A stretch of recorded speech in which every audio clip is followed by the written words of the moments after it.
መጀመሪያ በግዕዝ ነው፣ ቀጥሎ በአማርኛ ነው። በስመ አብ ወወልድ ወመንፈስ ቅዱስ አሐዱ አምላክ አሜን። ወሀለወት አሐቲ ብእሲት ዘስማ ሙጭት በለጠ ወስመ ጥምቀታ ወለተ ሰማዕት ወይእቲ ብእሲት ተወልደት እምነ አቡሃ በለጠ ወእምነ እማ ዋጋዬ ካሳ በሀገረ ጎንደር ስማዳ ደብረ ቤቴል ቃጨና ኢየሱስ ቤተ ክርስቲያን ወክልኤቱ አቡሃ ወእማ ዘኮኑ ቡሩካነ ከመ አብርሃም አቡነ ወከመ ሳራ እምነ ለሙጭት ወለቶሙ አልሃቅዋ በፈሪሃ እግዚአብሔር ወበትምህርት ወአመበፃ ዕድሜሃ ለምርዑና ወአስተዋሰብዋ ምስለ አያሌው ብሩ ወባረከ እግዚአብሔር ከብካበ ወወለደት ብዙሃነ አትብዓ ወአንስተ ወልህቁ ኩሎሙ ደቂቃ በጥበበ እግዚአብሔር መንፈቆሙ እምሀገረ አድማስ አሜሪካ አውስትራልያ ወመንፈቆሙ እምነ ኢትዮጵያ እወሙ ወእሞሙ ሙጭት በለጠ ክብርት ወልዕልት እምድረ ነበረት ብዙሃነ ዓመታተ እንዘ ትትወከፍ አናግደ ወትሄውስ ህሙማነ ወምቁሃነ ወታለብስ ሩቃነ በንዋያ ተወኪፋ ሥጋሁ ቅዱሰ ወደሞ ክቡረ ለእግዚእነ ወአምላክነ ወመድኃኒነ ኢየሱስ ክርስቶስ ወእምድኅረ ዝህደት ሕማም አይረፈት እምጻማ ዝንቱ ዓለም ወተፈልጠት ነፍሳ እምነ ሥጋሃ ወያዕርፋ እግዚአብሔር ለነፍሰ ዛቲ እምነ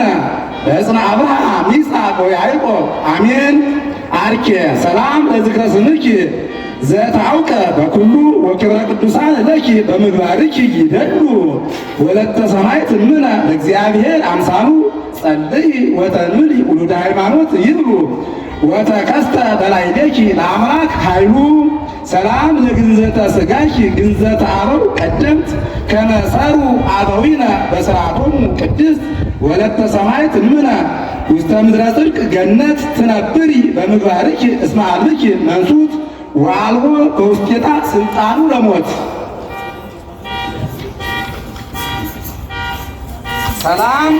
ሰላም ለመቃብርኪ መቃብረ አዳም አቡነ ሊቀ ካህናት አቡየ እመ አብርሃ ብርሃነ እመ ብዙኃን ሙጭት ዘትከውኒ ጸወነ ለዘገብሩ ሰቆቃወ ወዘልቡና ሐዘነ እስመ አንቲ ትምክሕትነ ወአንቲ ተስፋነ ወአንቲ ጸወንነ። እናመሰግናለን። የወይዘሮ ሙጭት በለጠ የሕይወት ታሪክ። ወይዘሮ ሙጭት በለጠ በደቡብ ጎንደር በስማዳ ወረዳ ቃጨና ኢየሱስ ቀበሌ 10 ከቄስ ወለድ ቤተሰብ ጌሾ መንደር ከአባታቸው ከአቶ በለጠ የኔነህ ከእናታቸው ዋጋዬ ካሳ በቀን 01/1937 ዓመተ ምህረት በዚሁ መንደር ተወለዱ። እናታችን ወይዘሮ ሙጭት በለጠ ከእህቶቻቸውና ከወንድሞቻቸው የመጨረሻ ልጅ ሲሆኑ አባታቸው አቶ በለጠ የኔነህ እና እናታቸው ወይዘሮ ዋጋዬ ካሳ በኃይለ ጸጋ ሲሆኑ ግን ሙጭት በለጠ ጠገራ ብር ከሚቆጠርበት፣ ማሩ ከሚቆረጥበት፣ ወተቱ ከሚታለብበት፣ እሸቱ ከሚቆረጥበት፣ ሙክቱ ከሚታረድበት በኃይለ ጸጋ ከሆኑ ሀብታም ከሆኑት ወላጆቻቸውና እህቶቻቸው ወንድሞቻቸው ተለይተው ወደ አዲስ አበባ በመምጣት የሀገር አርበኛ መከታ የሆኑትን ኩሩ ጀግና 50 አለቃ አያሌው ብሩን በማግባት በአዲስ አበባ ቤላ ቀበና አካባቢ ቤት ሰርተው ጎጆ ቀልሰው ሲኖሩ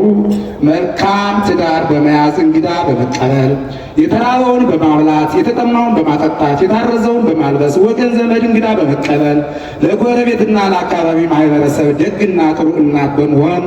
ወይዘሮ ሙጭት በለጠ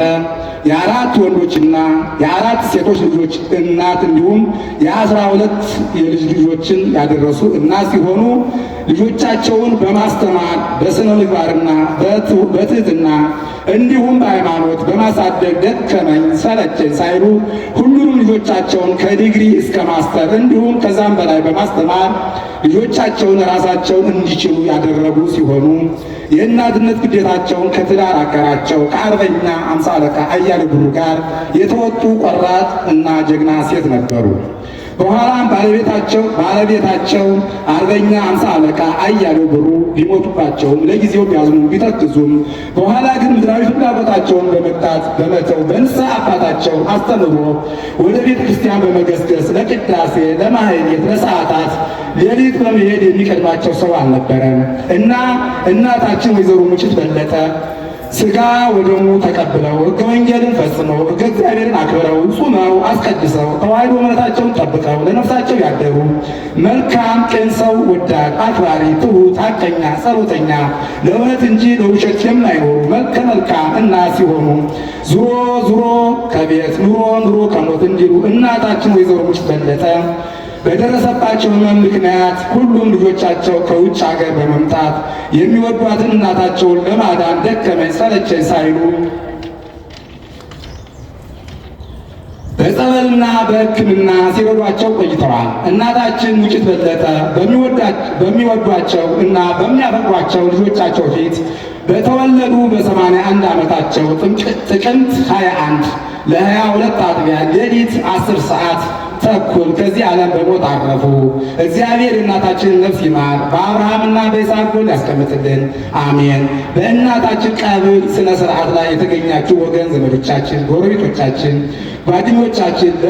ስላጽናናችሁን ከጎናችን ስለሆናችሁ ሁሉ የላቀ ምስጋናችን እናቀርባለን። እኛ ልጆቻቸው የክርስትና ስም ወለተ ሰማዕት በመጨረሻም የአበባ ጉንጉን ያስቀመጡ ልጆቻቸው ዝናሽ አያሌው፣ ወይዘሮ ዘነበች አያሌው፣ ወይዘሮ ገነት አያሌው፣ አቶ ይልቃል አያሌው፣ አቶ ይበቃል አያሌው፣ ወይዘሮ ሰላም አያሌው፣ አቶ ሙልጌታ አያሌው፣ አቶ ሄኖክ አያሌው፣ ኮሎኔል ደሳለኝ አዳቆ እና ዘመድ ወገኖቻቸው ናቸው። ስላዳመጣችሁኝ አመሰግናለሁ። ወስብሐት ለእግዚአብሔር።